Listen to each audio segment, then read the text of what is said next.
Today, it might be hot outside, but these points are chilled. This is ChillPoint.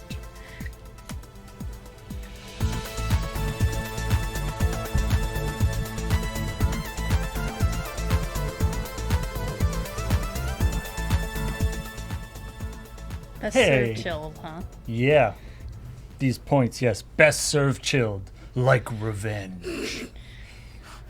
And who is in the mood for revenge today? Me. Put your hands up in chat. Honestly, me. Yeah? What did I do? You know what you did. At least you're talking to me. That's all I'm pleased about. You're the one who made up that punishment. You never even told me that was going to be the thing.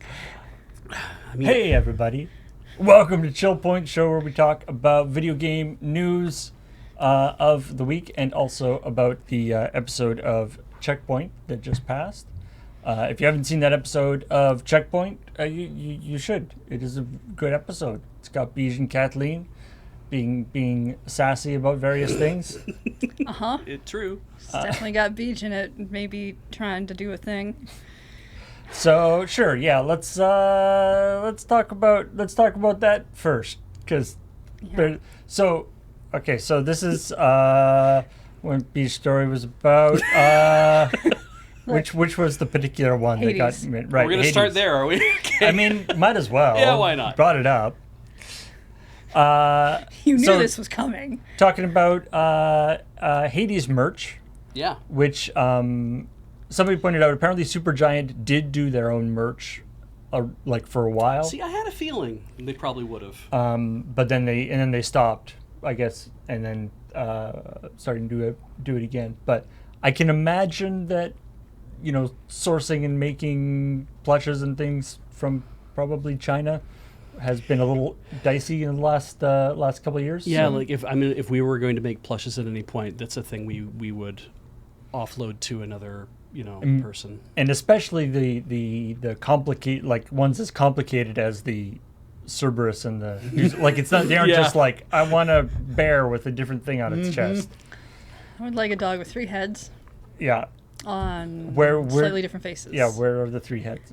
Yeah. I mean, it's just got to be nice too, because you can coming from there, it's like you send them all the possible art you have for Right. the thing, and it's like just gin up something that matches this, But yeah, the it's interesting to me because the Fangamer's big thing is always like they'll do officially licensed merch, but it always feels like we went out to fans, like we got a hold of artists who like love the property or something. It always feels like that kind of thing. Like you're wearing a Hollow Knight shirt. Yes, I specifically chose a Fangamer shirt today. Yeah, and Not it's, because most of my wardrobe is Fangamer. Fangamer also does the like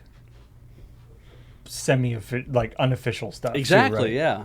The like, look, it's 3 triangles. They're just triangles. Yeah, Don't read anything into this. Yeah, and that's what's always fun for me is when it's like when you see that stuff show up against the officially licensed fan art, which is such a weird thing to say, but it's what it feels like. And I don't know, it feels really like their whole thing feels really honest about like we're not going to misrepresent what any of this stuff is. And speaking of honesty, Yeah, Beej then had to ruin the whole thing. So yeah, Always does. the way, so this story is about, talks about it, and then he talks about how don't do anything bad with the Dusa plush. I was on a roll. I got on a path. And yeah, Beej was talking to me Why do you about always this. choose this path? He was talking to me, and he was like the comments in the Google Doc here. There's a comment on the side that says, "I regret what I am doing." Yeah. I don't He literally believe wrote him. that as a comment for this story. But he found himself unable to not write. Beej is no better at resisting Beej than anyone else. Resisting. You have no willpower. It's literally None. It's like when you're writing fiction and then your characters start to do things and you're like, "Oh, I guess that's what we're doing now. I But guess my you're characters not- are now doing that." You're not writing about a character. You yourself, you I came am into the the room character. the night before. You're like, you're gonna hate me again this week, and I'm like, be like, awful. why does every time you step through that door after writing Checkpoint have have to start that way. Every conversation with you starts that way.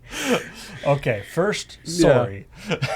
So literally, it was. Start with the apology next time. Yeah. So literally, like it's a. Okay. It's How do I want to just explain why I did this? it's just the Dusa plush. Yes.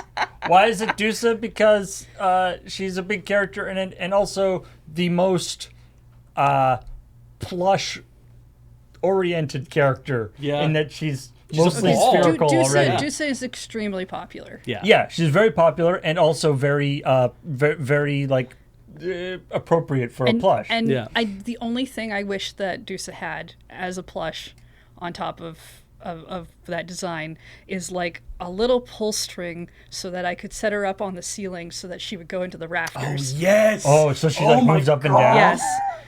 Yes. That would be great. Because she does it every single time. I'm like, bye. Yeah, one of those like just get like the like things for like a retractable curtains cord, or whatever. Yeah. You know, Yeah. especially if like after a while Of, like, it roller lets shades. it lets loose and she slowly comes down from the ceiling again. Yes. And then if you go by her and startle her, she shakes a bit and then goes back up to the Yes. ceiling. That okay, well now people have put $150 into and a plush into making this really cool thing. And now it's important if you get the Cerberus plush, remember that only the leftmost head likes to get pets. Yes. That's very important. But that's Yeah. just general pet care that you should be aware of when you When you get a pet. Yeah, it's important to know if you have a 3-headed pet, which of the heads likes to be petted. Now but I have to say, in playing Hades, all I knew going into it is that there will be characters that you can romance. And then when I found out, okay, your choices are Meg, Than, and Dusa, and I'm like, okay, so I got to pick a track. Because that's how dating games you went work. with dating game. Yeah, this isn't Right? really dating game Because logic. nobody bothered to tell me that it's like, oh, well, all the characters are just going to be who they are for real. They're just going to be the character that they are, as opposed to they're all available for you because that's how dating games work. Right. So when I got on, I got on Meg's track like right away Well, yes. because you do, and I'm like, okay. And then I noticed that I'm talking with Dusa and I'm building up, and I'm like, I don't want to be on Meg's track. I want to be on Dusa's track because that's so interesting. I want to see where this goes. I definitely did. I did Deuce's track first. Right? But what happened was that I was pushing Meg's track along so fast. I'm like, wait, it looks like I can just kind of keep both of these things going. Is that what you do? You just make a harem? I just assumed that I could romance all three of them. Yeah. So now it's like, and then Than's track eventually started. I'm like, okay, so am I gonna have to romance all three of them? Do I want to romance Than? We were raised as brothers, and it's like that seems weird. So I don't know if I want to do that, and I'm not really. I don't do male relationships within games That's or okay. even in That's manga, fine. right? That's Like none of fine. those things. And it's like, that's fine.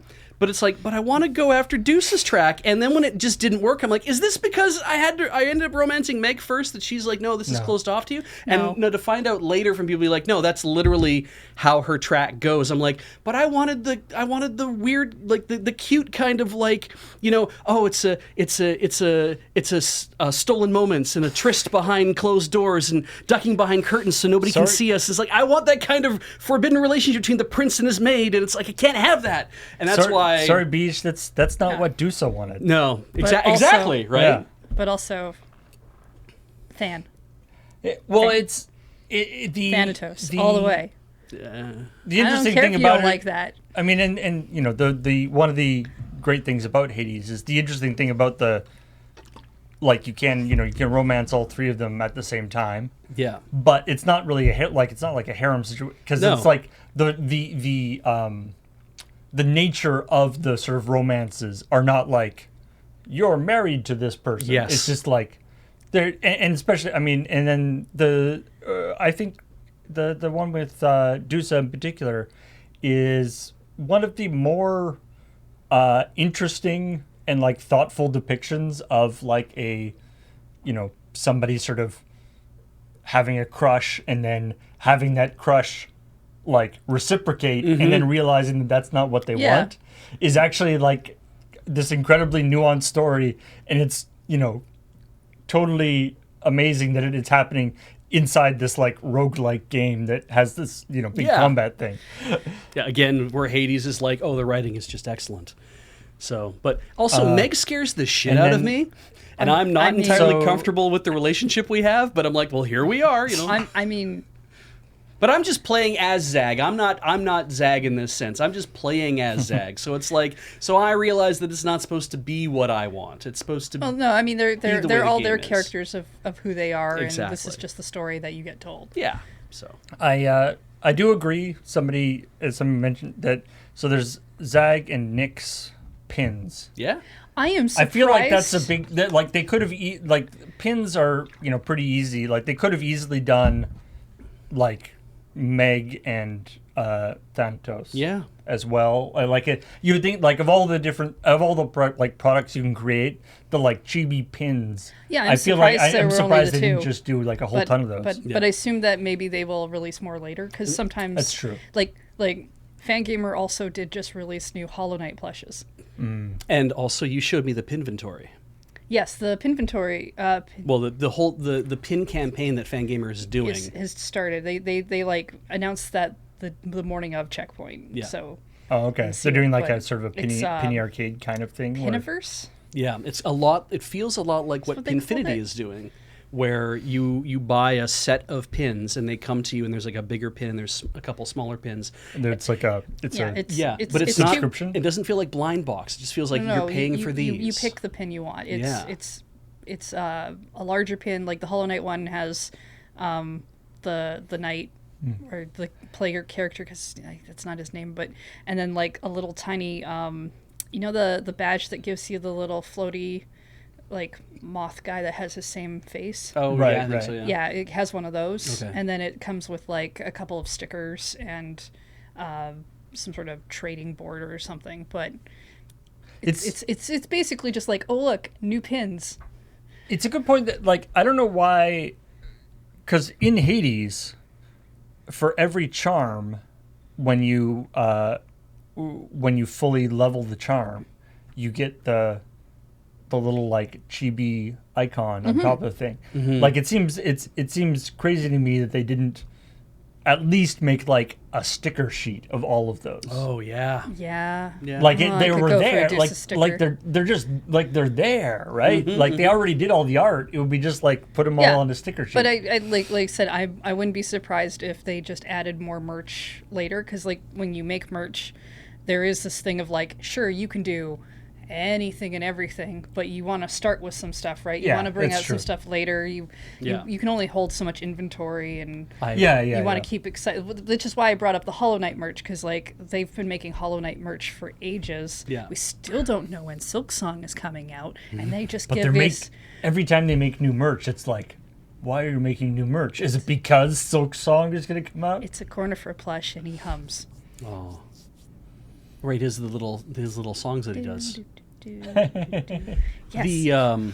The I am specifically looking forward to an unannounced piece of merch that I'm sure they're making, that they haven't mentioned yet. But you know for a fact that when the next PAX rolls around, you'll be able to go to the Fangamer booth and buy a giant Boldy plush. For Oh $450. shoot! Yeah, where's the Boldy merch? Right? Why don't we have a giant Boldy merch? Just a beanbag. Yeah, that's all it is. It's just a huge. The amount of polyfill it would take to fill this thing is probably more. I'm thinking like the Snorlax chair, like Yeah, that yeah. kind Yeah, of thing, yeah, right? yeah. Yeah.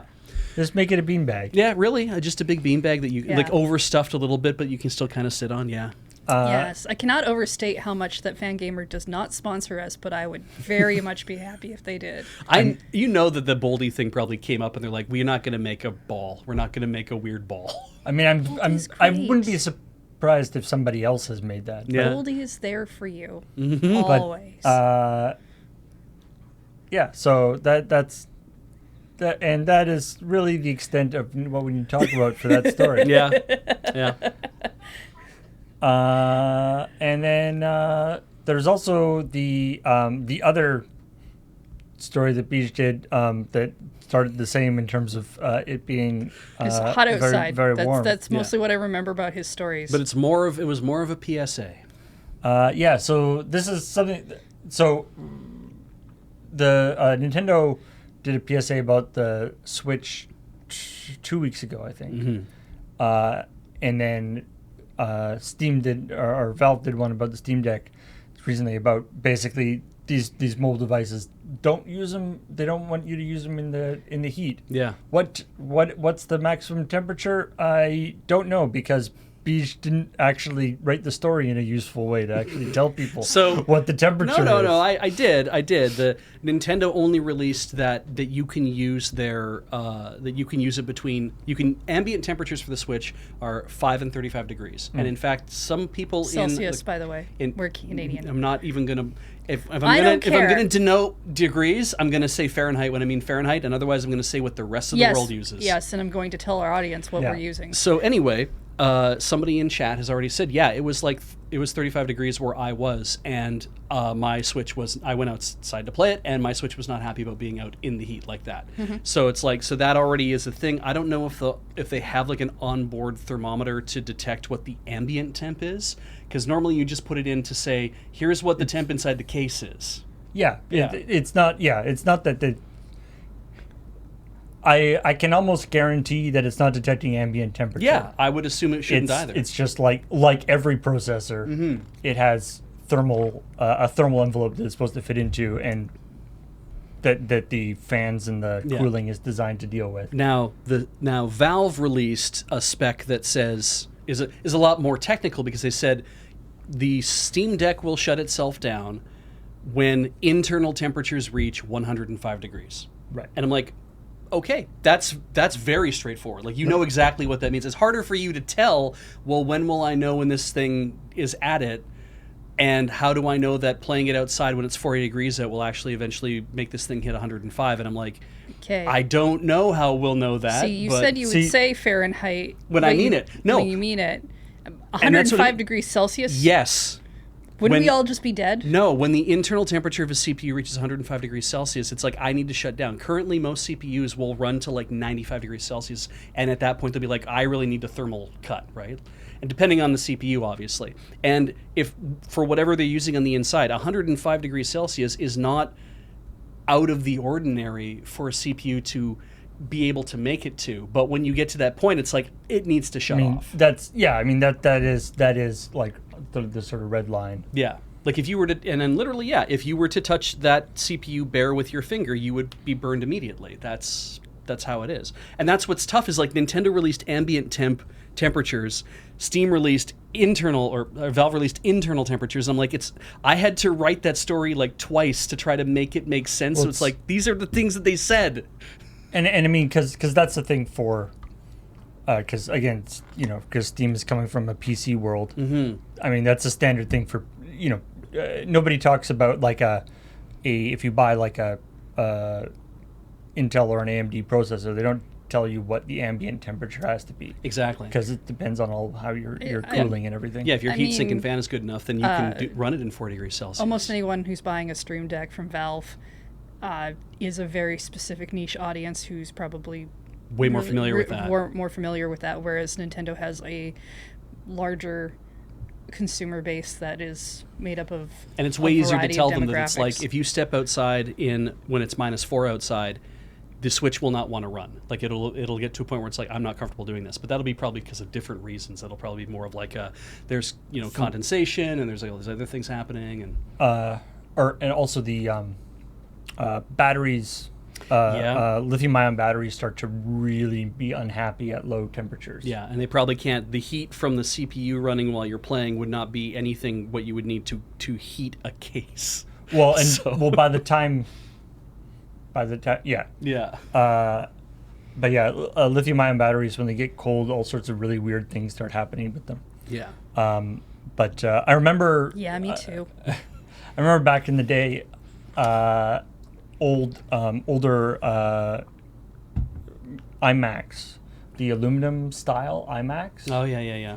The thick boys, but the thick aluminum ones. The case was actually an integral part of the heatsink system. Yeah, and so you'd be running it, and you'd be like playing a game, and the back of the computer would be like hot to the top, like you almost couldn't touch it. It was so hot. Yeah. But that was actually good. Yeah, because you needed to spread heat. Well, because that's it's like, obviously if your computer is 100 degrees, you can't touch it. Like it's so, but if the outside of the computer is, almost too hot to touch, that means it's not like. That means it's not 100 degrees. It's whatever your tolerance for touching things is, and if they because it's the part of the heat sink system, the CPU is actually around that temperature too, so it's not actually that bad. Yeah, thanks to equilibrium, it's like it's already dumping. It's dumping a lot of thermal. heat. But so there's all sorts of weird stuff with that. But Yeah. but obviously when you're dealing with these portable devices, the thermal envelope and the laptops have this problem too, where you get your legs severely toasted. Yeah. If you're you don't want to be running them in super hot temperatures, which happen to be happening in a lot of places around the world at the moment. Well, I mean, that's why they put out those PSAs to tell people that the reaction your device is having to the heat is actually normal. Yeah. And it's funny because yesterday I said everything in ChillPoint when I did, but the thing is, it was like 18 degrees outside for us. Like, it's been still very comfortable here in Vancouver Island. But then I was driving around the car listening to the radio.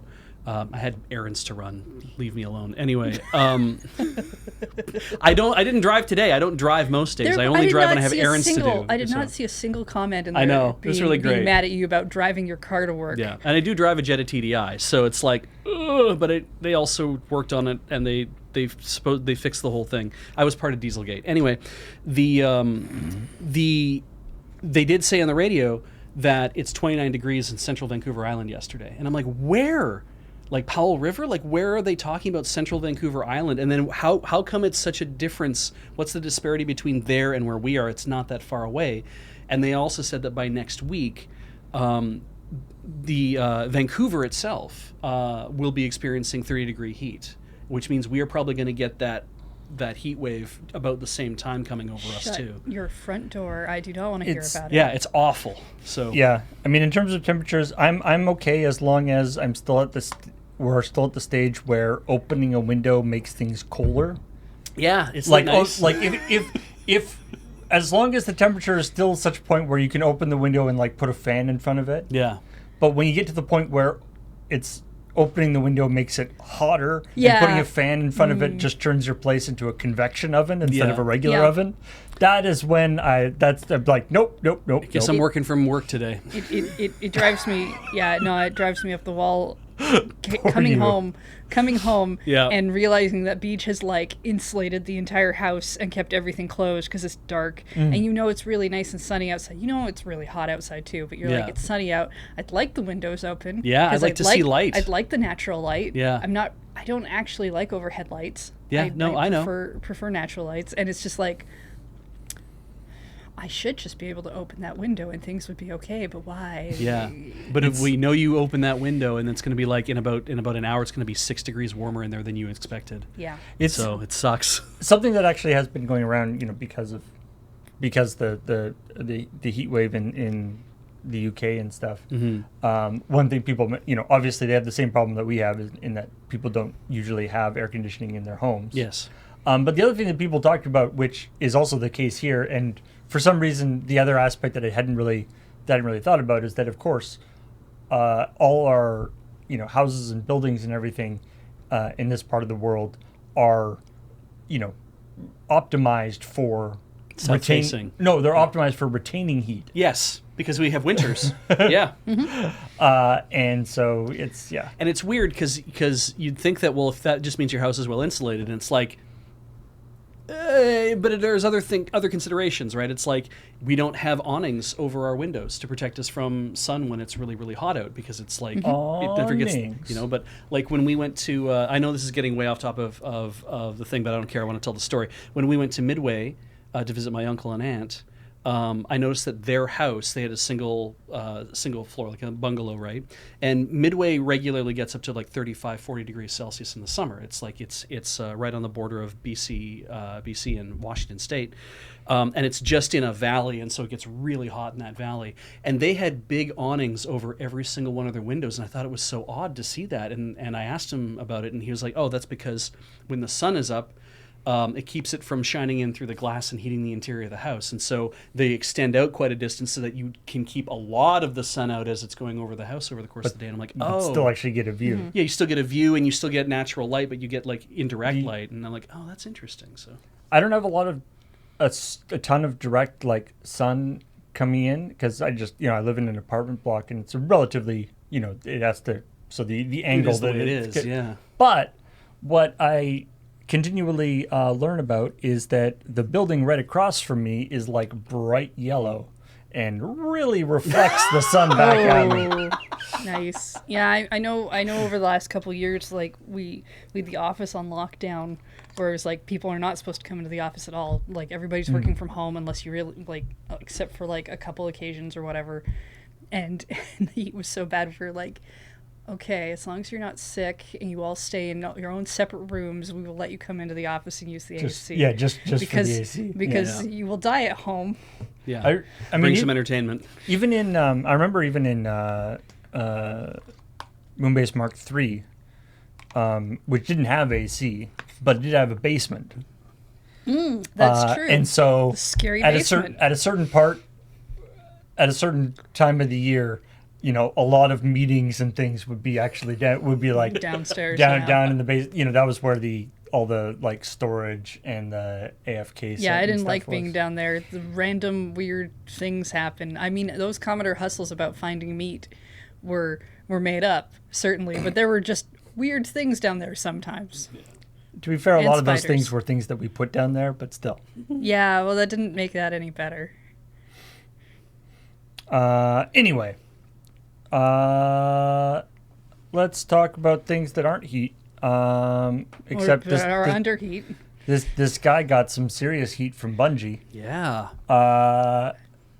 Luca Leone. He's a Destiny 2 streamer who is being sued. He was being sued by Bungie and for a bunch of being a big asshole. Yeah. Yeah. This goes beyond just the fact that he cheats and he streams that he's cheating and he evades bans over and over and yeah, there's evidence. Anyway, the hilarious thing about this, the court documents that it's always so funny to see in lawyerly like language, putting out step by point by point all the stupid accounts that this guy made, and it's like this account was banned because we saw him cheating on stream. This account banned because we saw him cheating on stream. This account banned for band evasion. Yeah. Oh, yeah. But I do think I am surprised he had an account named with just an exclamation point, because I would have thought there would have been like a limit of like how many characters you have to put in or something. So the thing here though is it's like, okay, that's one thing, and you might be like, okay, so he's basically broken whatever terms of service that he's agreed to, and that's like a civil case and da. This escalated though because he threatened Bungie, and it's like, oh, it's just one of those things where guys like, I'm just going to come over there and burn their headquarters down. It's like, no, he threatened an employee at Bungie quite specifically. Yeah, the community manager at Bungie specifically. Yeah. And that is when that, the rubber really hits the road with, okay, this guy is clearly, he means to menace us, and we have had enough of being menaced. And yeah, and it just, would not stop. Yeah. And also, I think sort of trying to, use whatever community he has to sort of mess with people as well. Mm-hmm. Although I would imagine he might... there's got to be like there had to be some sort of system that the community had for like, what's this new this new place that you can find him, because it keeps having to move. Yeah. It's like Guys and Dolls, the the floating crap game. He's like, where's Oh. where's the next stream by this guy? Right. Which account is it going to be? What's his Okay. new name? The people who are hiding their secret speakeasies and stuff are way Yeah. cooler and not at all at least a threat to people. It's That's- funny too because like they've even Bungie has said in the document as well that it's like there are most likely other accounts that we haven't even documented here in Right. in the filing, and I'm like that's like that generally when you make a legal filing you would just say, you know, here's the things that we actually know that we have evidence of, and they went another way to just be like, and we think there's more than this that we haven't found, just to kind of because ban evading is like trying to find a person who is ban evading. Some of his account names are very clearly like, oh, that's tied to the thing, or he Yeah. was streaming with that account, so you can tell. And sometimes if you have a ban evader in like a chat room setting or whatever, you can maybe figure it out based on the fact that they haven't changed their speaking structure or, Yeah, Well, or they something, can- but you don't necessarily know for sure. And they can match up like IPs and that kind of IPs stuff. and, Yeah. But there's Device VPNs IDs and stuff. Yeah. and so there's probably a point where it's like there's likely some other ones we haven't flagged yet. And I gotta Yeah. say, it's kind of an endorsement of how much enjoyment this guy got out of Destiny 2. Like the amount of effort this person was willing Yeah. to go to in order to continue playing Destiny 2 rather than just go on to some other game. Continue cheating at Destiny 2. Yeah. I I mean, that's got to be something I'm positive. not so sure that's enjoyment. That starts to sound like obsession, which you can have without enjoyment. you know, it's hard to convince somebody to go against their own paycheck. And I imagine that was a case of like his paycheck is cheating, getting banned, evading a ban, continuing to cheat, and streaming it all for the internet's entertainment. And it's like, hey, that's what I get. That's what It's I'm getting paid to do sort of now. yeah, I guess it's like the whatever streaming version of Jackass or whatever. Yeah, it's like this is what I do now. All right. Well, and then speaking of people who are jackasses, I guess. Well, some of the people in this story. Yeah, not all the people actually though, which is kind of interesting. So this has got a story about NFTs, which I was thinking it's like, oh man, we had like almost over a month where we didn't have to do any stories about NFTs. That, of course, was the month that Checkpoint was off the air. Yeah. Yeah, that kind of doesn't count. Just because we decided to take a vacation doesn't. It wasn't a vacation, but just because Yeah. we decided to go away doesn't mean that people stopped. No. They've literally, if stopping doing Checkpoint stopped the entire world from doing NFTs, I would very much advocate that we Cancel the stop. show We in a cancel the minute. show. Yeah, Yeah. that's a sacrifice If that that I'd was, be willing if there to make. was a provable thing to be like, if we don't do Checkpoint anymore, all NFTs will disappear. I would advocate that we actually cancel a show. We have a net positive effect on the universe by doing that. But currently, we have a net positive effect by doing this, so that's good.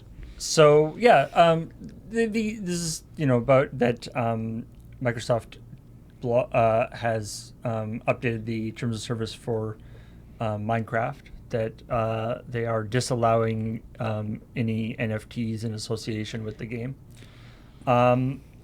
which is I think this is notable. Yeah. In that, this is one of the few big companies that is actually taking like the so far, like most of the thing from big companies has been either we're doing something with it, like Ubisoft and various other companies that have been actually like we're Square. trying to set up a NFT marketplace. Or the best case scenario, which is we are evaluating it, because if you're in an earnings call with all your investors, and your Yeah. investor is like, there's this new technology called NFTs, and a bunch of people are making a lot of money on it. What are you, company, doing, about it? Oh well, we you- are you have- exploring all of our technology options in the future, and everything always. Yeah, like you have to Forever. say We're always researching everything. Evaluating right now. appropriateness. Because it's either some guy being like, "What the heck is an FT?" Well, we'll find out soon. Yeah. Or yeah, like you have to say, usually in these kind of things, you have to just sort of say, yeah, it's something we're evaluating, or whatever. And then of course the story comes out about, are they thinking about doing NFTs Yep. and this thing? But so the fact that Microsoft has come out and actually said no Mm-hmm. to like explicitly that it's not going to happen is kind of interesting. Now this is not Microsoft saying they're never going to do NFTs anywhere. Yeah. This is a Minecraft specific thing. yeah, it's still a large still- company saying that for once. But also, right? yeah, and also what they are saying is that they're not saying that we, Mojang, or Microsoft are not going to do NFTs. That's not what this is totally saying. There's a couple. There's some discussion about the pronunciation and Yeah. the thing. People seem to agree with you. I personally have never heard anybody ever pronounce it as Mojang. Apparently, it's because it's Swedish for gadget, and I'm like, okay, Yeah, cool. Well, but I'll say it your as way. far as I'm concerned, Yang. the Mojang is the name that I've heard everybody, including people who work at Mojang. Yeah, I call think it. it is also correct to say it that way. So I will say it Mojang because it's fun. What they're saying though is not just we will not be doing NFTs within Minecraft. What they are saying is that NFTs are forbidden to be used in conjunction with Minecraft. So it's not full just stop. It's not just them; it's third parties as well. Yeah. Yeah, well, because creative content and whatnot, right? And although it is worthwhile to mention that this is not Microsoft exerting control over what third parties do with Minecraft stuff is not actually unprecedented. There are already restrictions on what third party servers can do in Minecraft, especially around selling things. So this isn't like they're implementing controls on third party things that they didn't have before. They're just adding an extra control. Yeah, and it's funny too because it's like in our story because I saw a thing and I'm glad Kathleen's write up on this was like, let's really dig into NFT worlds and talk about this specific group because man, they are salty mad about how they're like, well, wait, we thought we had a whole thing going here that everything was going to be fine, and I'm like, by and large, I assumed most of these third-party NFT whatevers that were out there doing stuff, if they didn't already have like a stamp of approval from a company, it's because they didn't give a shit if they had it or not. And I'm like, were you guys working under the assumption that you were about to get your stamp from the company, from like Microsoft was going to be like, yeah, you're cool, you can do that? Because I'm like, I don't think at any point you were going to get that. So there's different ways I've seen people go about that. Some people contact someone and they ask if a thing is a problem, and a person will respond with, no, that seems fine. That's not outside of terms of service, or whatever, right? And Yeah. they take that as a yes. Or sometimes people will say, hey, can I totally do this thing I've asked permission for, and they don't hear back, and they take silence as a yes, Right. which is never a good idea. Yeah. It's like, well, they didn't say no, so I guess it's okay. And it's like, Because silence is not consent, right? Yeah. It's just you didn't get a response, and that could mean anything. That could mean your email got lost, you emailed the wrong person, you or literally they hear about ignored this you. stuff all the time and they're just straight up ignoring this because they're like, if I engage in any way, shape, or form, you're going to think that this is a real email address. It's like, I don't want you to think this is a real email address, so I'm not going to say anything. I mean, it's basically the same as, the people who are doing like fan mods or Yeah. or fan games using characters, and they're like, it's probably fine, and then and the company doesn't say anything about it until it gets to a certain level of popularity, and they're like, Yeah, not fine anymore. But that it does now bring up the question, what can Microsoft or just even Mojang itself, what can they do about this? If a little group says we're going to sell NFTs based on seeds of Minecraft things, which is essentially all you're doing is selling a number. I mean, I think the biggest thing they could do is restrict them from using any representations of Minecraft Yeah. stuff. But yeah, theoretically, they can't like the number is the number or whatever, right? Yeah, trademark infringement is about like the furthest you can go with saying like you can't say the name Minecraft, you can't show Minecraft elements, and Could they not technically go after a company for misrepresenting the product if they were doing stuff in a certain way? yeah, I mean, Yeah. like because if you're turning buy our official Minecraft whatevers or Yes. like I that mean, it kind would of be thing. one thing because if somebody was like, I own the seed to this specific Minecraft world and none of you can use it, I'd be like, that's neat.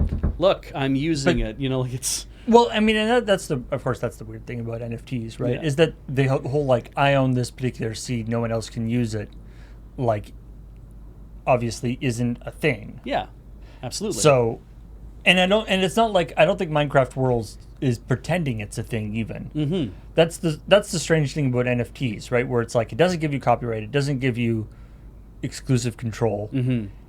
which is, but, and at least the people who are not just deluding themselves know that. Like, it's Yeah. it's not that they think that they're getting copyright of it. It's that they're getting exclusive ownership of that thing in this one particular context. In this one marketplace where everyone then agrees that it's like, okay, you have this thing now. We have all It's like on decided to agree. Yeah, like on NFT Worlds. Yeah. You have that. That's all it means. Yep.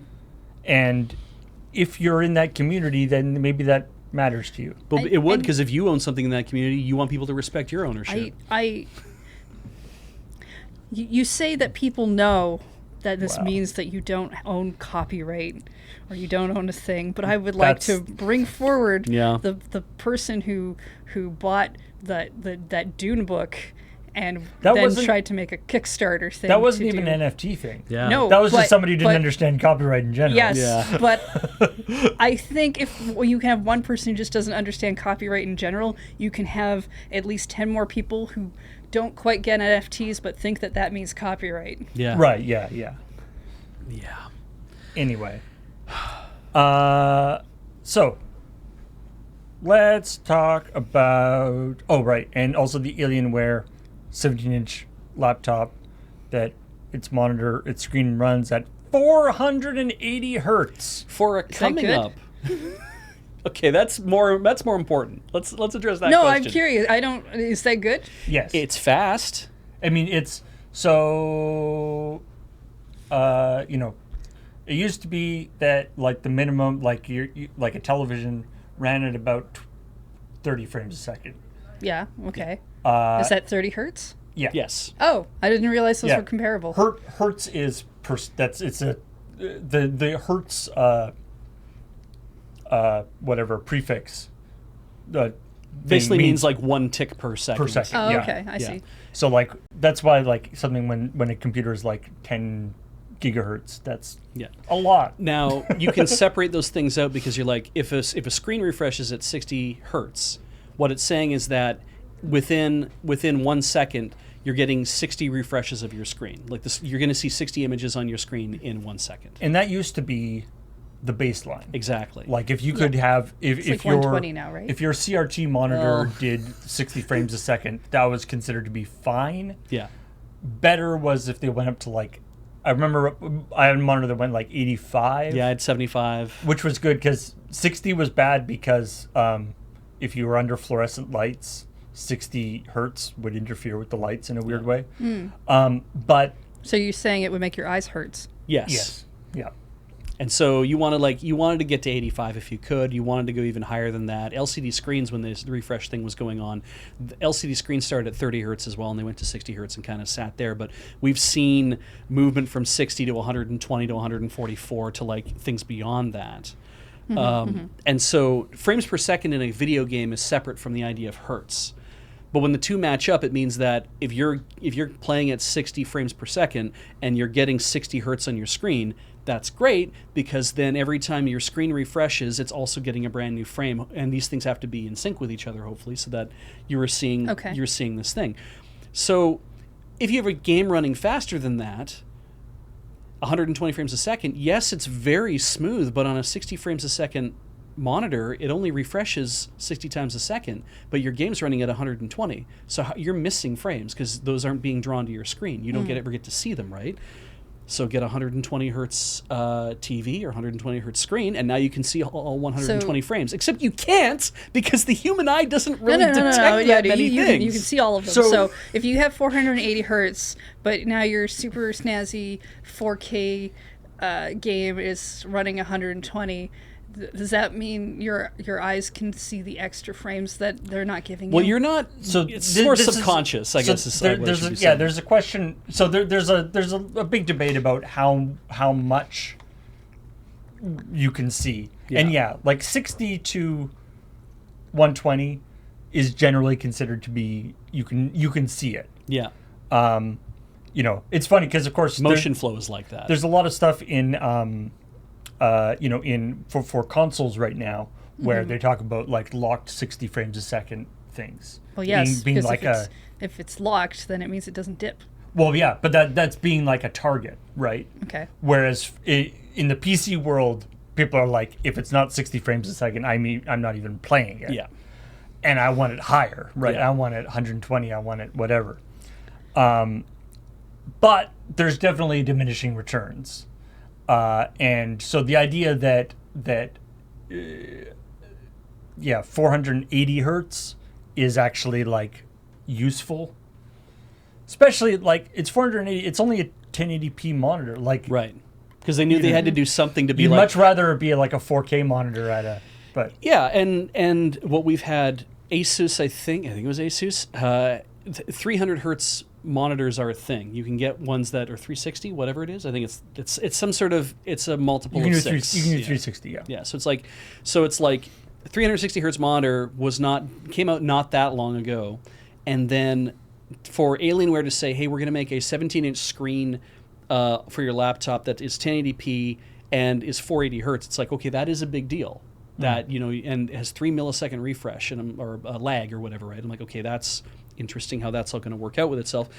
And then beyond that, the Ars Technica article that talked about this was also like, oh, and Asus is already previewing a 500 hertz, like in the 500 hertz realm, and it's like, cool, but we are like in terms of human perception, we are getting to a point where it's like it is imperceptible, and for some people, it's going to feel imperceptible at 360, right? So yeah, and I think like it's just one of those like bigger numbers are better things, whereas basically everybody would be much better served with a 120 hertz monitor with better resolution and color fidelity, as opposed to just trying to jack up the it's like a while ago where there was like a push for like higher megapixel cameras. Yes. But they actually didn't improve the optics of the camera at all. So it was just like taking a higher resolution picture of blurry pictures. Yeah.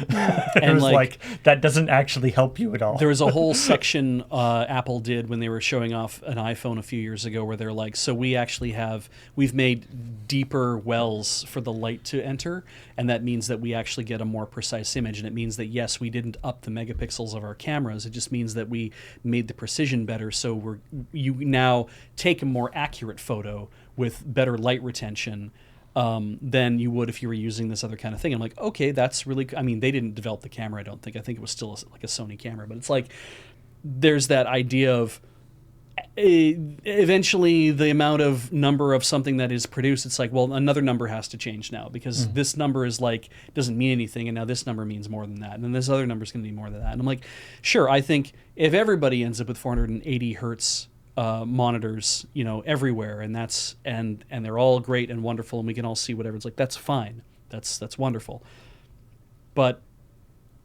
it's like right now, it's like does it matter? It matters from a scientific and technical perspective. It's like the fact that we can make these things, and eventually maybe they'll be everywhere, and it's like, oh, at that point, it feels like it's like, okay, good, we all benefited from that. Like the way you can have more power put in a lithium-ion battery these days than you used to. It's like, sure. Anytime a new piece of technology happens, the conversation is, do we really need that? Yeah. And then it takes about several years, and everyone just has it Yeah. because that's how production works. You have to start with something, and then Yeah. after it goes into production long enough, it becomes cheaper enough that other people can actually pay for it. Do I need a 4K TV in my house? No, No. we didn't for the longest time. Could I buy anything that the size I wanted that wasn't 4K? No. So it's like I have a 4K TV in my house now, and that's fine. I like it. You know, a piece of technology that is still that is just on the cusp of that. NFTs. Yes. Everyone's like, we don't need these. Yeah. No, Someday. Paul, don't use my words It's like interesting that. though to see that, right? Because that No. kind of is the idea where they're like, these aren't necessary, but if we make enough people believe that they are, then eventually they will become necessary. And I'm like, sometimes, like in science, that's the thing where when we see the development, it's like, we don't need this, but we can do it. And if it is something we can do more of over time and we can kind of get it accepted as the standard, then everybody will want that, right? Everybody wants a US dollar. It's anyway. What actually I find interesting is there's a common thing with new, especially higher refresh displays showing up in laptops before they show up in desktops. Yeah. Which like seem backwards, right? Like, you know, because of course anything that's made for a laptop has to be miniaturized and can't use as much power. And you would think that you would be able, when your design constraints on a desktop would be much better. Yeah. But of course, the big thing with laptops is that you can use whatever you want to attach the display to the computer. You can have some sort of proprietary, like you don't have to try to push it through HDMI. Yeah. Which I'm pretty sure doesn't have a 480 hertz spec on it. It may not, no. Which is an important. It's actually just to quickly go back to one story we did last week on the that whatever that NFT console was. What was that? The Polium. Polium or whatever. Yes, the Polium. And we were talking about the confusion over the like. It's like It does 8K. It does 8K at 120 hertz. Yeah. Right. And somebody in the comments for that video was saying that when they say it does 8K at 120 hertz, that's just literally the HDMI spec. Yeah. It's not like they're not saying that it will deliver that. Yeah. They're just saying that the port it uses is theoretically capable of doing this. Yeah. It's funny because they didn't have to build Alienware didn't have to build a laptop that does this. They could have built like an iMac-alike thing. They could have just been like, we made a desktop machine Right. that is just it's a monitor with everything integrated into it, and because that's literally what they did. They made a desktop machine as a monitor and everything integrated into it already. But it has batteries, you can carry it around with you, and it's like ultimately, yeah, you could have targeted any sort of form factor you wanted. You targeted this one as an integrated unit because way easier to make a thing.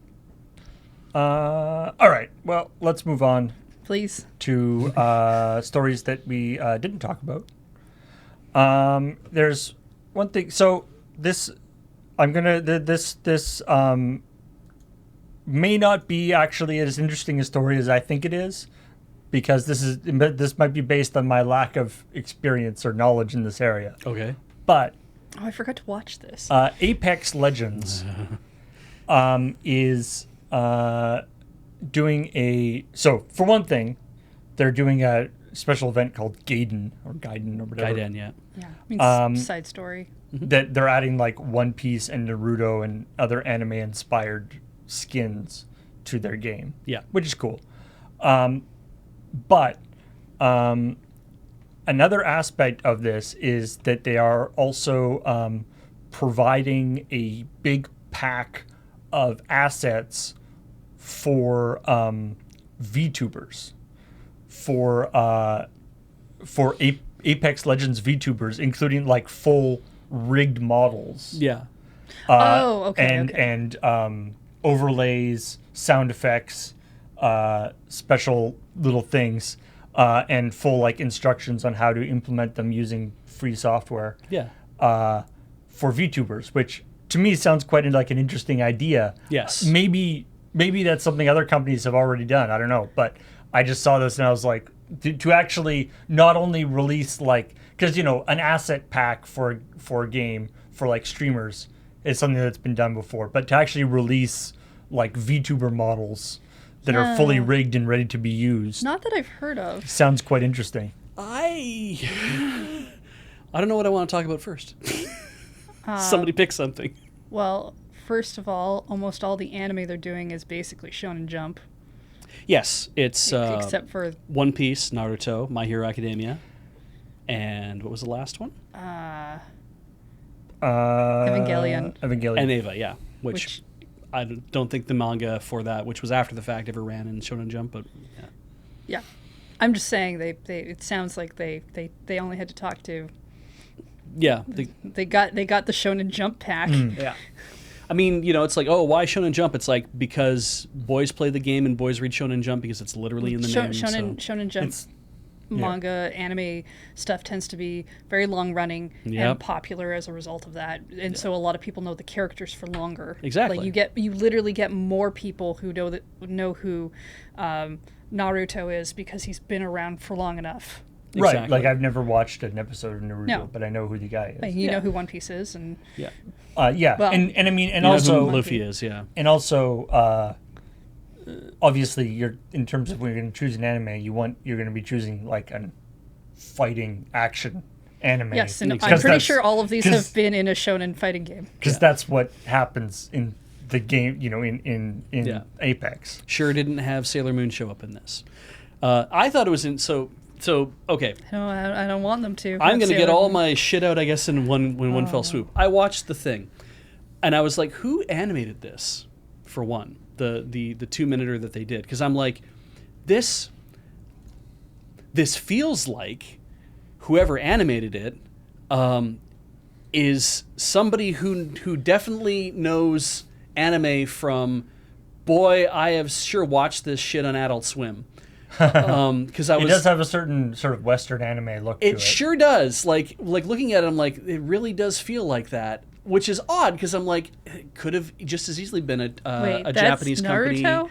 It could have been a Korean company. Like it could have been a company that actually does anime for a living. But I'm like, there's something about looking at it where I'm just like, boy, this even if it was in Japanese language, I'd be like, this still smacks of not done by a Japanese studio. It is done by an American studio trying to mimic the feel of it, right? Because it's just too much like that. But also neat. People were like, "Man, this looks amazing." I'm like, "No, it doesn't. It's way too jumpy." Like, it's not what I would. It's not what I have seen action series these days look like. And I've seen some actiony stuff that's a lot more involved, right? It would be a very cheaply made, poor quality anime if it was like it's got that sort of Yeah. extremely sort of flat style of it. Yeah. And a lot of the movement is I mean, we're getting a lot of jump cuts and a lot of the movement is very much like a lot of slides, a lot of like that kind of thing. And I'm like, there's not a lot of like more fluid motion in the action sequences. The action sequences seem jumpy to me when I look at it, but So anyway, but yeah, and that thing's super cute and best animated thing in the entire thing. Because I'm like, that's good. I like that. But Yeah, but you're right. It has a very Western feel to it. yeah. So the other thing though, the VTuber thing, I thought was very interesting because I'm like, oh cool, they're doing a thing with VTubers. They're going to be bringing in VTuber skins into the game. No. And I thought that's the way they were going because apparently Apex Legends is popular in Japan. And that's why I thought they were doing this, is because it was like, we're doing this because Apex Legends is popular in Japan, and therefore we want to help that, we're going to grow that base layer if we can. I really wouldn't be surprised if we saw more VTubers being in video games. I've actually come across a lot of it in rhythm games recently. And so instead to be like, we'll give you rigs for stuff, and I'm like, I think that'll be interesting for people to like dress up, but VTubers, like, any VTuber, even like English VTubers, Japanese VTubers, the ones that I've seen, it's like they're very invested in, this is my look. And you can, like Girl DM, who's Canadian, I think, by the way. like yeah, like I think this is less for like an established Yeah. VTubers. This is more for just people like, hey, Screwing around, having fun. While I'm playing Apex Legends, I'm gonna wear this cool Yeah, I'm outfit. going to dress up as so-and-so because I'm like, Girl DM's thing, they're changing their look all the time. Like, they've gone through a lot of different things, and they keep improving. And I watched a video about how much their rigging has improved over time and how they have changed things and how there's, like, dozens and dozens of layers just to manage the face. because there's all these different things that can get changed. And I'm like, that's a lot. And that would be like just changing yourself to a professionally made game related thing is like, oh, what? Now I am this. I mean, you might do it for a special event kind of thing, though. Yeah, but then it would be For, like, like, a day. I'm inhabiting somebody else's body. You know, I'm a ghost getting into Yes. somebody else's body is how it feels like. But I don't. I agree that it's not like that's the thing they're going to wear forever from now No. on. But I do think for like a goof, for if it's already been supplied for a day or even just for a short segment of their thing, they might try it on. I really feel like it's like what Paul has said, where it's like if you're somebody who is already streaming the game, you can dress up as your character and you can be doing your thing while you're playing. I'm like, that's kind of a cool idea. Yeah, like somebody that. somebody who might otherwise like cosplay Yeah. as the character while they're playing could do this instead. And that never occurred to me The, as an the website option. has like all sorts of instructions on how to do it. You can set it up like with your use your phone camera to do it and stuff. Yeah. It's quite it's pretty easy to actually set up these days. The once, especially if you've already got the rigged model. Boop, boop, boop, boop. In continuing QA Testing. QA testers unionizing rule. Apparently, QA testers are like the vanguard of unionizing in The video game in industry. the video game I industry. think Gradually, they're then suddenly. I think they are QA testing all of the unions right now. Personally. It's true. Yeah. Yeah. This is Blizzard Albany. Vicarious Visions, which is now known as Blizzard Albany, Mm-hmm.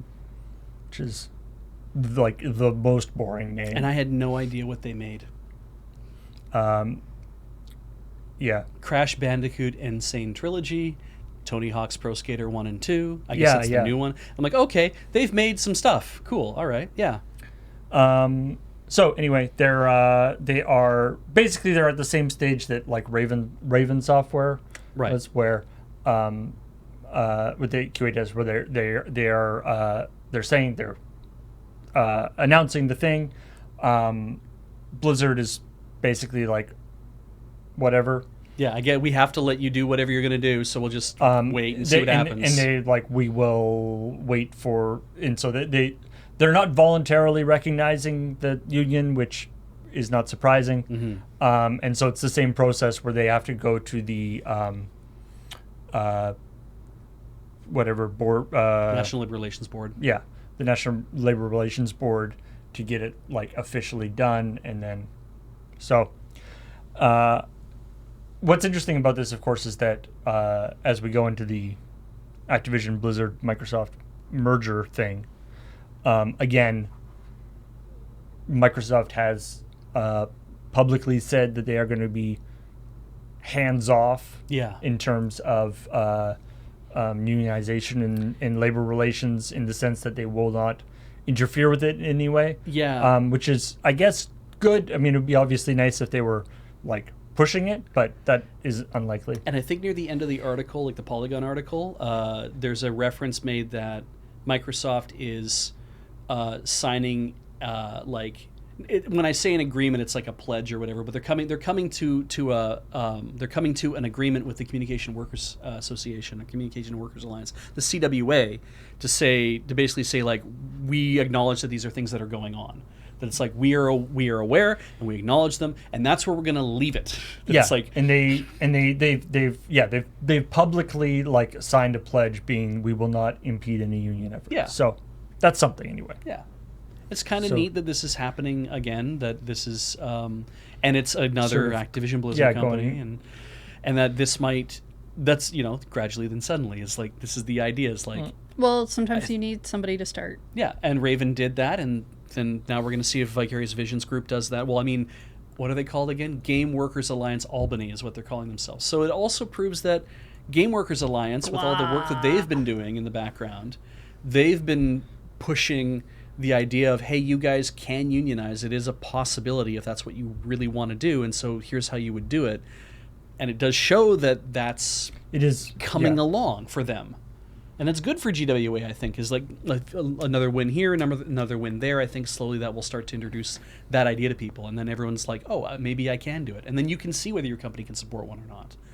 To be clear, it is the QA workers at Blizzard Albany and the QA workers at Raven Software. It is not like Raven Software as a whole. Yeah, exactly. But in relation to Activision news? Activision and Microsoft and Raven Software, interestingly enough, so you know what's great is giant companies merging together. Yeah, everyone loves it when everything's owned by one group. Yeah. Because when everything is owned by one company, it makes it so you only have one place to go in terms of getting the rights to anything. That is one of the actual benefits. Yes. Yeah. And so this is kind of cool. There are a couple of games, the Heretic and the Hexen games. Oh yeah. Which were old games based on the Doom. I think they're based on the Doom engine. Yes, because they predate Quake. They were attempts to make. They were games that were sort of they were kind of a fantasy, more fantasy-ish Doom, and it had like some RPG-ish stuff. Okay. In them, so they're early FPS games. Yeah. And the rights for them has been a big cluster, whatever you happen to be clustering. Cluster cluck? Yeah. And so it's been difficult to get these games by legitimate means. But now they are suddenly available through somewhat convoluted but legitimate means on the you can get them through the Xbox Insider Hub on Windows 10 and Windows 11. They are previews meant to solicit feedback, but they're just there. The consensus seems to be that they're not on just like Xbox Game Pass because they're just like DOSBox ports. So they're not like super great quality in terms of ports, but they're available. And what I love about this is this weird rights commingling thing, where originally the rights to these were owned by so ID or id Software, does Doom. Yeah. Raven Software did this. Yes. And then it was trying to remember the whole detail. So then you have the situation, right? So then what happened is that id got bought by Bethesda. Bethesda got bought by Microsoft. Raven got bought by Activision Blizzard. So the one was the developer, one was the publisher. Right. The rights were split. Right. And nobody cared enough because they weren't that popular games to actually work it out. And so, but now they're all going into the same pot because they're now owned by the same company. So yay! Can't untangle that weird copyright yarn. Just buy everything that owned it and don't worry about it. Yeah, it's a little bit like the original GoldenEye that like nobody could figure out how to get the rights to that worked out.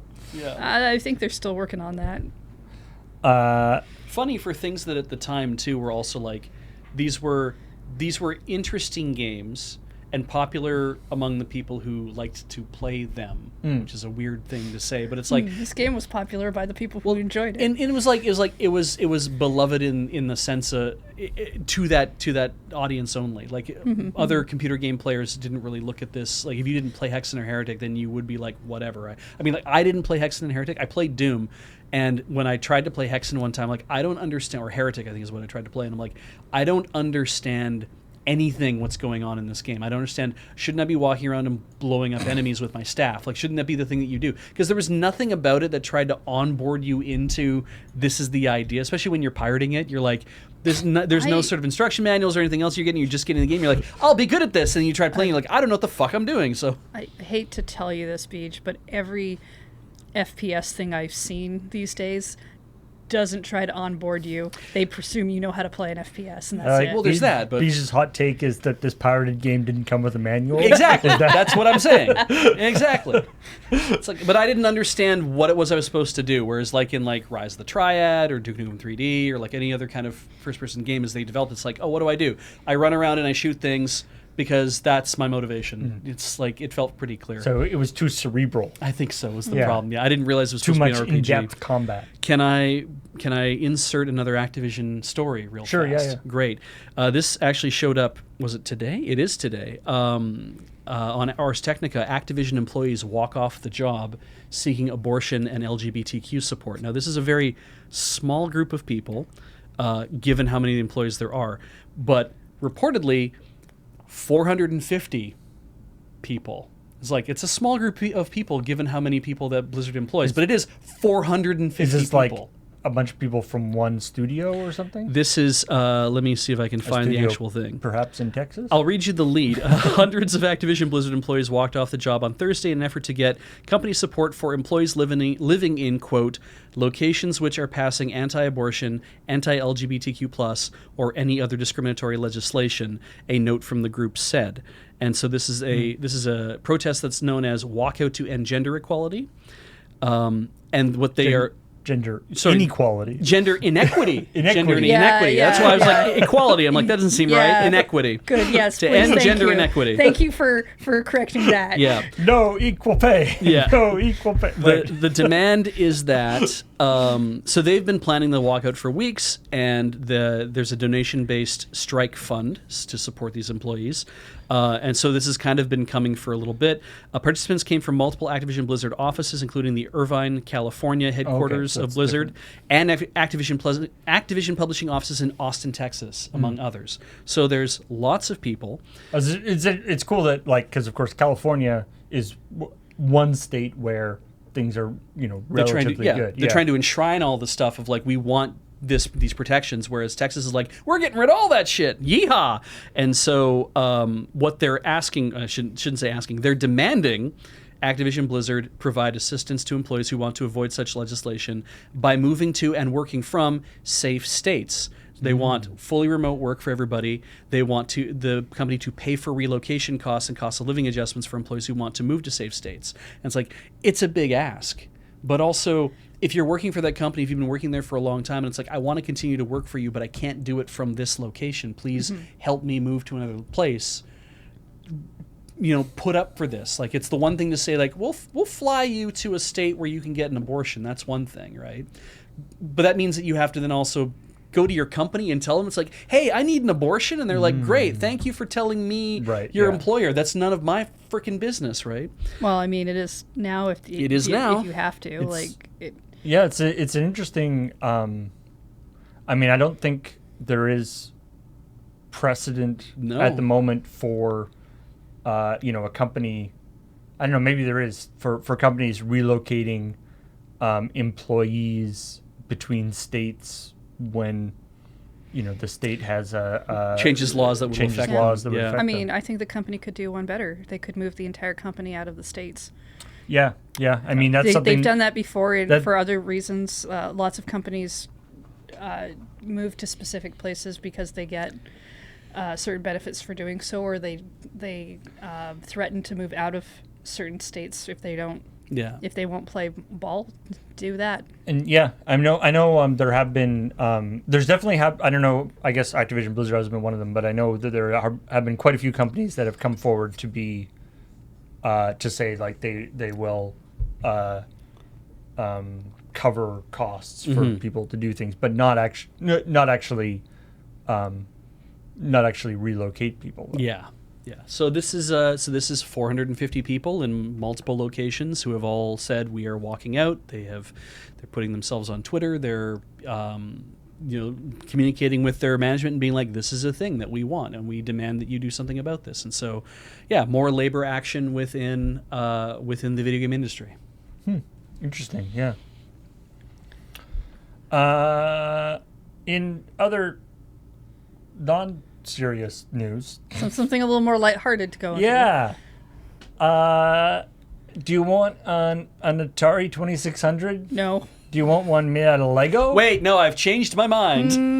No. No. It's weird that kind of makes it like more attractive to be made out of Lego. It's Kind of. At least it will probably work more to my expectations. It will look just as blocky on the screen as it does in real life. Yeah. Check it out. This is actually pretty sweet. Yep. Like legitimately. They put a lot of work into this. This is pretty neat. So this is the Atari 2600 Lego kit. So it is an official Lego kit with Lego and Atari working together. It's a full. Not only is it like the full system, like all made out of Lego. You get a bunch of you get Lego carts, but it opens up. And there's like a little, when you open it up, there's like a little scene of a guy playing Lego, playing Atari. Now, I'm pretty sure the original, I did not have an Atari 2600, but I'm pretty sure there were not little people inside it making the games go. I cannot confirm or deny Yes. whether there were little people inside making the games go. If there were, they're all dead now. Is that why they don't work so well? Yeah, that's why they don't work so well. Okay. And then also each game has like a little diorama thing. Okay, that's pretty cute. How many pieces in the Atari 2600 set, Paul?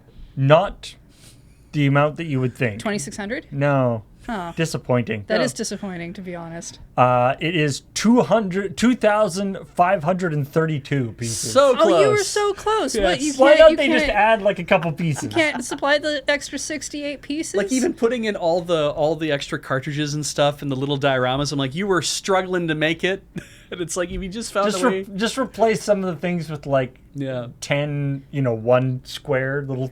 Now they say this is like a life size thing, like it is 1-to-1 scale, or at least as damn and it's got close as you controllers can and get. stuff too. Yeah, it's like looking at obviously the wood grain piece in the front there, which which is all plasticky, obviously, and then the shroud that has the video computer system. Just add 68 more minifigs. Yeah. So, what I love about this, so it's like $250 because it's like a high end. It's got 2,000 It's for pieces. adults. Yeah, it's got a lot of pieces in it. It's super cool. Sorry. Keep talking. I need to figure out what that is. Thank Christ. Okay. There was a strange beeping noise, and Beach And it was very regular. attracted was to the it. issue. Someone else is on it. The fact that, so it costs like $250. It's all these pieces. Wrong amount of pieces. Like a Raspberry Pi that would have the capability to emulate an Atari 2600. Yeah. Is like under $10. Yeah. You can do it with a zero. Yeah. But that's not the point. No. But what I'm saying is, why not just put one in there? It's so small. Yeah. They Wait, could have easily okay. just put a little teeny Okay. mini board We- in there we were and talking- actually emulated an Atari. Like then they could have said it also is an Atari. I agree with everything you're saying, Paul. But first, we were talking earlier about heat that computers put off. Yes. And Lego is very much plastic. Sure. But a zero runs with like barely any voltage, so it would hardly heat up anything. But at what point does it shut down? I mean, I guess if your house is like 100 degrees Celsius, then it might not work. it might so not well. run very well if you're boiling inside. I dig the look of it because I'm like this. When you see it, it's like, oh, this looks exactly like the real. It's like looking at the NES that they made, right? It looks like the real thing. Look, I fails to grasp the entire point. I get the point of Lego. I think It's this. Molly. Molly's just pulling I your think leg. this would be awesome. Yeah. I agree that it would be I think people will buy this and then put a pie I in think there. people will definitely mod it themselves. Yeah. It's just like it seems like it would be such a small little addition to the cost and such an amazing bullet point. It's like, oh, by the way, it also actually plays Atari games. Yeah. Right, so we can get that whole plug and play thing and Lego at the same time going, so that we don't have to put out the mini you just Atari. need like a little we module get or thing. something, like a Technics thing. It definitely feels like the kind of thing you'd give to kids too, to be like, hey, I got you this thing, and when you build it, then you can play old Atari games on it. and hard to justify that, because most kids would be like, I have a Switch, you can go to hell. But it's like giving them a kit full of plastic and being like, assemble this thing and you can make an old Atari 2600, and then when it's ready you can play stuff off of it.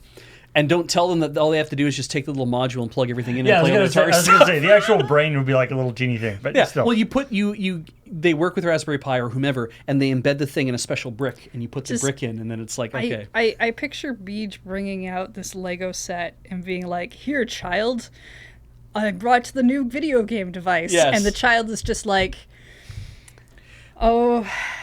That's not what that's the one the man at the store told you I wanted. Depending on the age of the kid, though, they might be like, I get to build my own video game system from scratch. It's like, yeah, it's all Lego. You put it all together. You put it the way it's supposed to go together, and then you can play games on it. And a 7-year-old might just be like, I am totally into this idea. I get to play with Lego and stuff, and when I'm done, I get to play video games. And then, you don't have to dash their hopes by being like, really, it's just the one brick that you have to use. You plug that in. And why would you dash the hopes of any 7-year-old?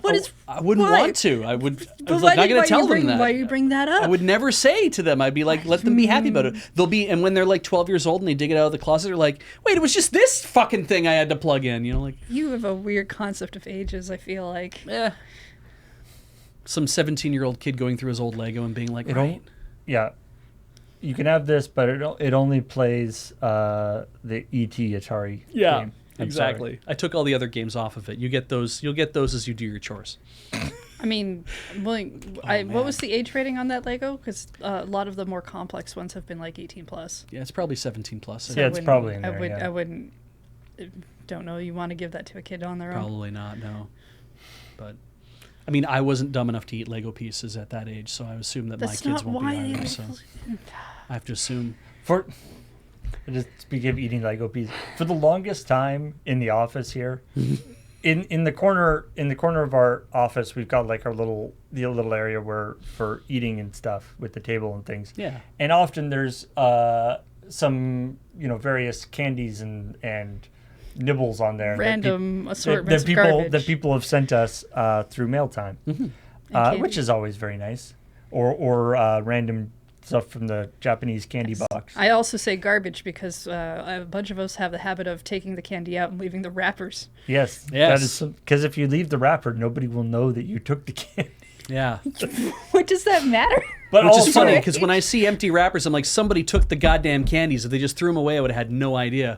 But also, for the longest time, there was a large bowl there that had all the Lego pieces that we did in that the build Lego with oil with greasy hands challenge on Loading Ready Live. And so there, along with all the candies and things, there was just this bowl filled with Lego pieces. And I was like, I know all of us are not dumb enough to eat the Lego. People have legitimately sent us candy Lego pieces. Yeah, you haven't come across anybody on the floor dead in the moon base next to the Lego bowl with Lego spilling out of their mouth yet, so you assume everything's okay. And Penelope comes by here occasionally, and it's it just seems like asking for trouble to put the bowl of Lego pieces in with all the other food. Otherwise to have to go into the prop room, and we knew we'd lose it. It's fair, right? Because if you do say it's like, well, as a child you wouldn't eat the things, it's like, right, but if it's all mixed in with the food, you might be like, maybe this is actually, you might doubt yourself for a second, right? I want to remind you that we have that little glass full of the silver little balls from that one crap shot that we were talking about eating them. Oh yeah. Because they look like candy, and they're just laying out there. Yeah, they sure are. Yeah, we are not responsible adults in this situation. Yeah, whatever company started making the edible the sort of pressed chalk stuff. Oh yeah. Lego bricks. Yes. Maybe they just hate children. Yeah. And they're like, we will trick children into eating plastic by making it delicious sometimes. You've seen the soap chocolates, right? The soap that is in the shape of chocolates and in the right colors and literally has stuff on them that's like, please don't eat. Yeah. It's like, this is for fun only. It's like, it's not very fun to get soap that looks like chocolate. Soap that looks like chocolate is not as fun as actual chocolate. Chocolate that looks like soap awesome. Get me a Dove bar anytime. I will eat a Dove bar. I'll be so happy about it. Anyway, last story is about a very silly thing. Oh, good. We kept something light for the end. Yeah, that John Riccitiello said. Who is that? He Exactly. is the former CEO of EA and current CEO of Unity, as in the very popular video game engine. Right. So I'm hearing rich man still be rich man. Big deal. Okay. And in a recent interview, he said, game developers who don't focus on implementing monetization early in the creative process are some of the, quote, biggest fucking idiots. Oh, yes. I've heard this quote. And surprisingly, that did not go over real well. Gee, really? From the don't say. CEO of the of a very popular video game engine. Yep. So he had to be like, okay, first let me explain. Yeah. Oh, you want to start with the apology didn't first mean it the way instead it of sounded. explaining? Yeah, Really? yeah. No, he says that literally. He tweeted, "I am going to start with an apology. Oh, good. Okay, cool. My word choice was crude. I'm sorry. I am listening, and I will do better." That doesn't sound like he's apologizing for The idea. actual idea so much as I'm sorry I called them flocking idiots.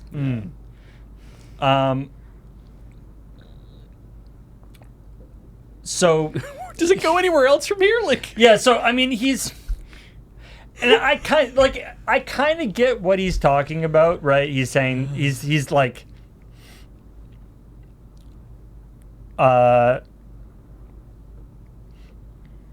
where's the actual thing? The that actual he says? explanation and not the. you have to go deep. Don't worry, I do So actually respect he's like he's got all these points where he's like, first, I have great respect for game developers. Their work they do is amazing. Creativity is incredible, whether on AAA or console or mobile or indie games. It's whether it's designed to be played by millions or a creative project just made for the sheer joy of it. Second, the one thing that I've seen is that most game devs work incredibly hard and want people to play their game, to enjoy it, and when appropriate, for players to engage deeply. From game devs I've worked with most closely, there's often anxiety as to whether players will love the game and appreciate all the work they went into making Yes, it. that comes from just being a person who's making something creative. Yeah. And does not want people Yeah. to hate them. Third, sometimes all a game developer wants to have is a handful of friends to enjoy the game, art for art's sake, and Sure. art for friends. Others want players to spend money to buy the game or game items they make a living. Both of these motivations are noble. What I was trying to say, this is his fourth point. This is a long tweet. What I was trying to say, and clearly failed at saying, is that there are better ways for game developers to get an early read on what players think of their game, to learn from their feedback, and if a developer wants to adjust the game based on this feedback, it's a choice to listen or to just listen or to act and just listen. Or it's a choice to listen and act or just to listen. Again, both are very valid choices. If I had been smarter in choosing my words, I would have just said this. We are working to provide developers with tools so they can better understand what their players think, and it's up to them to act or not based on the feedback. So essentially, Wait, that is not the developers who same don't thing. focus on implementing monetization strategy earlier in their creative process are big fucking idiots. Good. I mean, it's essentially the same thing. It's not. Yeah. Yeah. No, yeah, 'cause- he's 'cause- basically 'cause- saying something completely different. Yeah. No. That doesn't. That's. Oh, He's like that's. like no by saying that not focusing on monetization strategy makes you an idiot. What I really meant to say is that here's a bunch of marketing speak that You- actually doesn't You should, have any relationship to what I shouldn't say. You shouldn't be worried about making changes to your game by listening to customer feedback. It's not the same thing as why are you not making your monetization things early in your development? Yeah. Yeah. It should be part of your The- initial plan is how to monetize your game. The idea, like the central concept of if you are, running a company and making a game, having some idea of how that game might be monetized, whether it's microtransactions or selling the title or whatever. Yeah. Having some idea of that going into the game and keeping that in mind as you're developing the game is not a terrible idea. No, I mean, that's going to help you figure out how your development actually goes, and it's part of your development plan, right. so it So, saves you time. The little nugget in the middle kind of works, but to say it in that way as the CEO of the company that makes one of the most popular video game engines that thousands of developers are using, Especially indie developers. Not great. No. That's one of those ones where like the PR liaison person at the side of the standing at the side of the stage, like just off shot on their phone, they're like, Oh, no. wait, what? And they close one app and open another to be like, I have And to then their take phone care of starts some going shit. like, bling, bling, bling, Yeah. bling, bling, bling, bling, bling.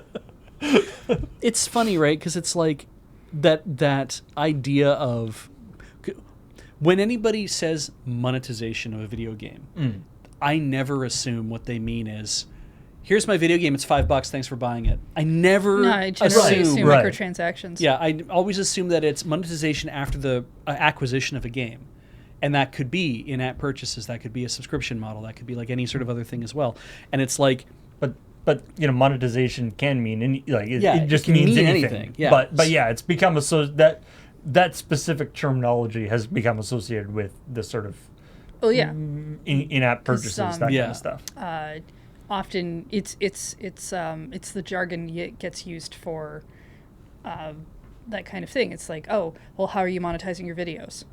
yeah. And it's And like, then right, it could just yeah. mean like, oh, I'm selling DVDs, technically, but because how often we hear the word monetization, where we hear it, Yeah. it is going to be ad based, and how often, and that see, sort of thing. Decaped says, I demand lure microtransactions. It's like, we already have that. That's patreon.com/loadingreadyrun. It's You true. can subscribe to... little teeny Oh, weeny. You get nothing out of it other than if supporting you want us. several places in which to give us money, because that's kind of what microtransactions are. There's Patreon, there's the store. Yeah. There's technically you can put you can have a super thanks on the YouTube video. You can become a YouTube member. Let the ads play on the The YouTube ads videos. playing. And there is like, this idea. There's all kinds of places. There's this idea Twitch bits. that I think is a negative. It can be kind of toxic. This idea of sort of selling out, right? That like if you're like an indie developer or a video production thing or a band or whatever, right? That if you were actually making money off your thing, you're sort of selling out. Yeah. Which I think is especially as you get older and when I own a company. But there's this.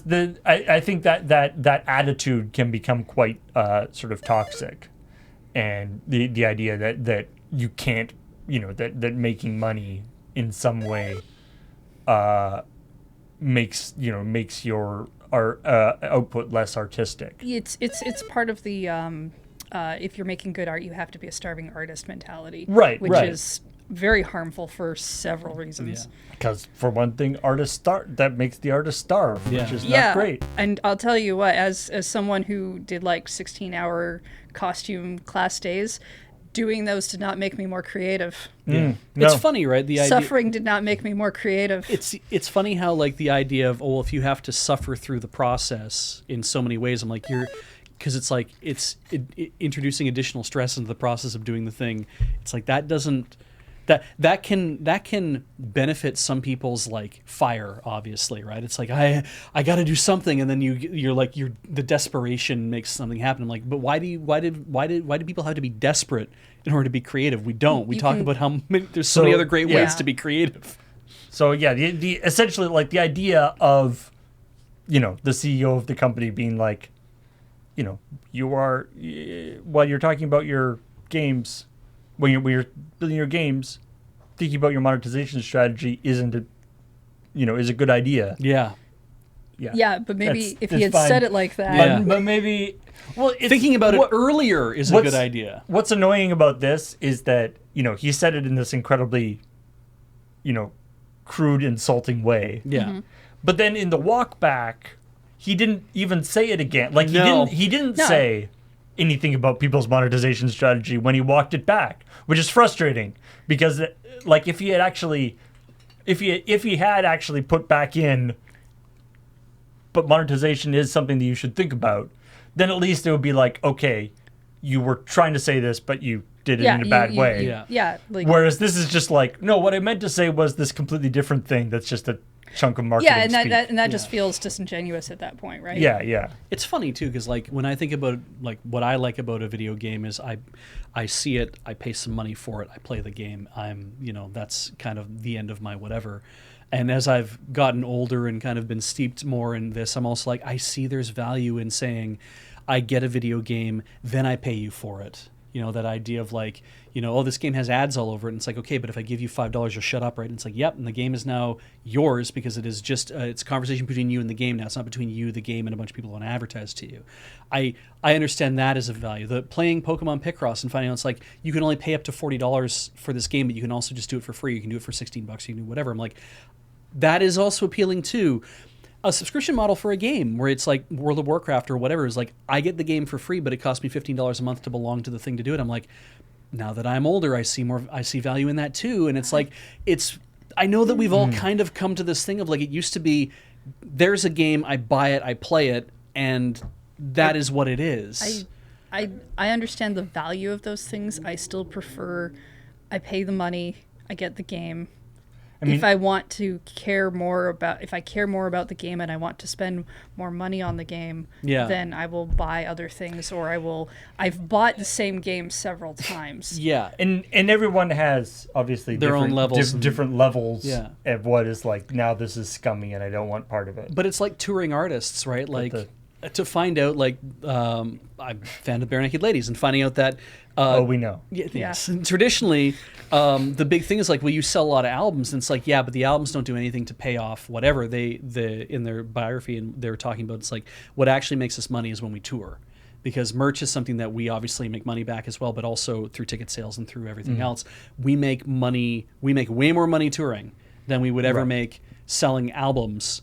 But the albums are how we generate a fan base, and then otherwise no one would come to the tour. The tour, exactly. And it's like, so you do depend upon, I need to sell you albums, I need to sell the music so that you guys will buy the music, so you'll like the music, so you'll come listen to it live. And it's like, man, it's all an integrated system. Yeah, and it got me thinking about, like, if I see an artist is coming to town that I like, I should go to that, because I'm like, I want to support you guys doing that, because really, live shows are apparently how you make your best money. So I should support that.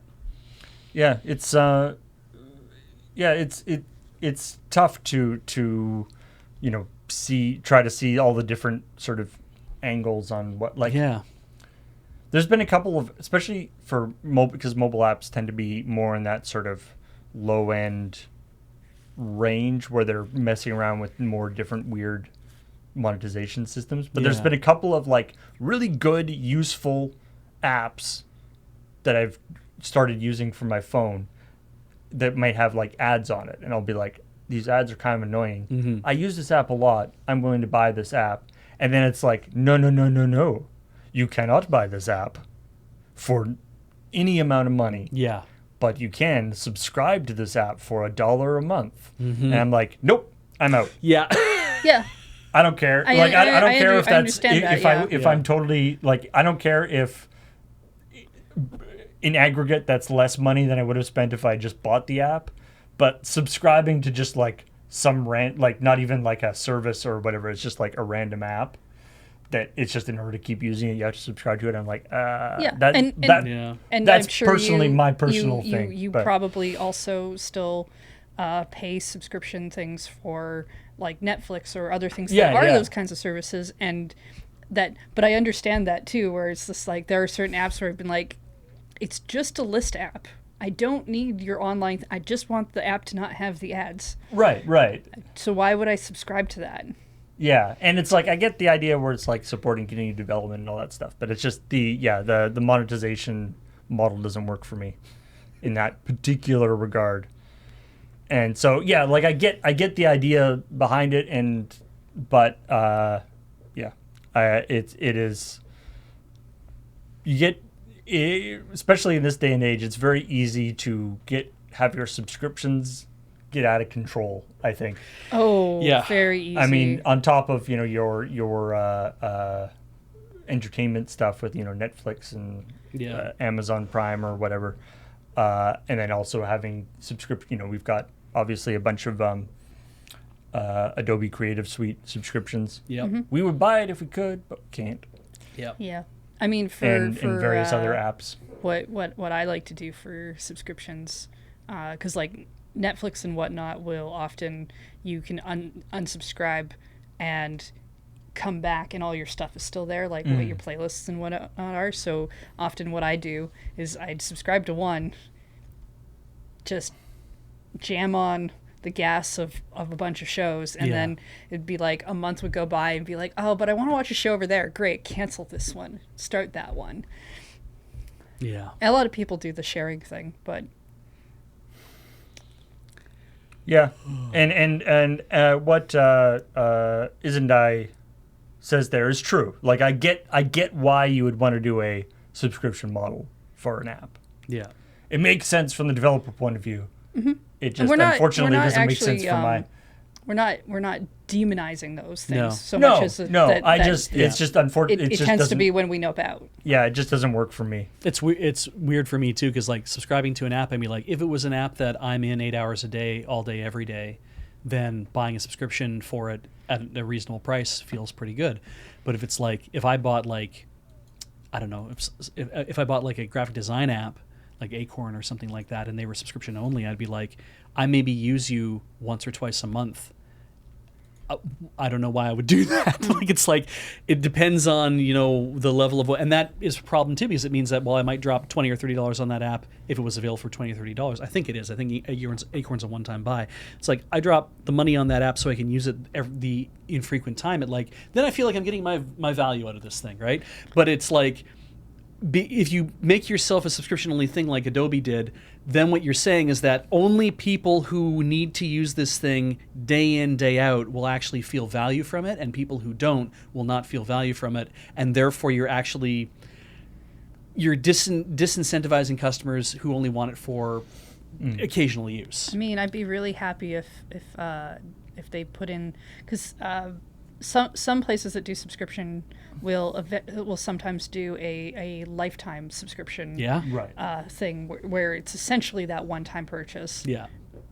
I mean, we have that for like XSplit. Not that we use that but it anymore, doesn't. It's not a thing I see on a lot of things. They prefer the reoccurring, right?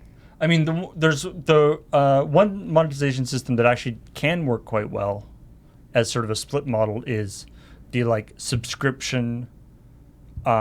Like you have like an annual subscription, and if you stop paying the subscription, you just don't get any updates. Yeah.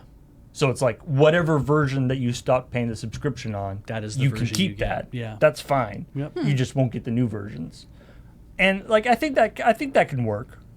Again, it depends on the kind of app. If it's obviously if it's an app that requires like security updates, then obviously it's a whole different thing. I mostly, whenever I look at subscription stuff, I research what happens if you decide to unsubscribe for a period of time, because some stuff is like and I like a lot of the video game things do this, because like PlayStation I think does this, where all your cloud saves are only there for like 6 months, and then they assume you're gone and they get rid of them all, which makes a certain amount of sense.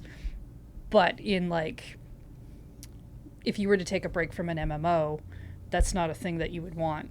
You'd want to be able to like resubscribe and come back and have your stuff there, right? So it's I when I'm researching a subscription service, that's the first thing I check is like, what if I decide I don't want to do this for only a couple months, for a while, because maybe I'm going to be out of the country, and then I'm not going to be able to play that, or like what deadline do I have to put in my thing where I'm not going to be paying for that? Yeah.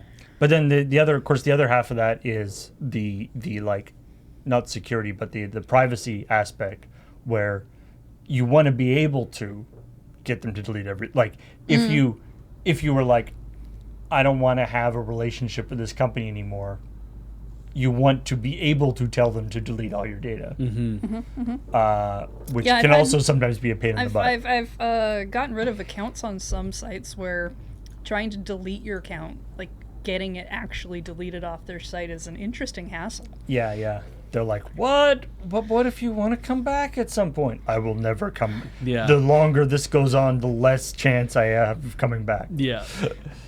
Anyway, let's close it out there. I think that was all the news that I had to do. So much, yeah. So I want to thank all you awesome people for joining us today. And we will talk to all y'all later. Probably should have told you to subscribe to the channel. Yeah, it's youtube.com/LRRVG Yeah. for video games. So if you're not subscribed to that, you should do that. Now goodbye. Now goodbye. Now goodbye.